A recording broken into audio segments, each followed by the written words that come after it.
C'est simple parce que depuis la deuxième vague, donc la montée en charge des patients en réanimation, il y a un manque énorme d'effectifs en réanimation et donc nous sommes sollicités, nous les infirmiers anesthésistes, de Purpan, Rangueil, Larrey et l'hôpital des enfants pour aller soutenir nos collègues en réanimation qui sont en manque d'effectifs.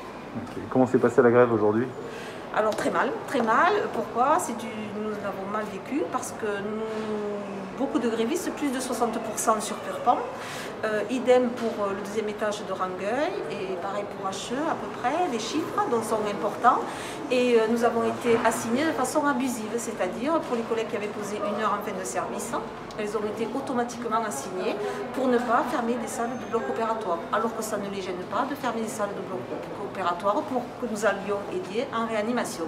Je pense que la grève est importante parce que ça ne peut qu'apporter des avancées, dire d'un côté que nous sommes mécontents, que nous voulons des embauches et non pas en CDD, non pas avec des emplois non définitifs et surtout mal payés.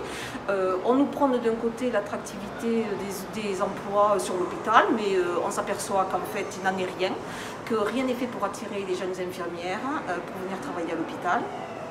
De plus, je crois fermement au mouvement de grève parce qu'il y a des avancées. Bon, certes, il y a eu aussi le Ségur, mais ce Ségur justement, où nous devions avoir la deuxième tranche des 93 € qu'au mois de mars, je dirais grâce aux grèves, il y a eu le 15 octobre, il y a eu le 16 juin, et bien ce Ségur a été avancé et nous aurons donc cette fameuse augmentation en octobre pour le sud de Toulouse et novembre la deuxième partie qui devait être versée simplement au mois de mars.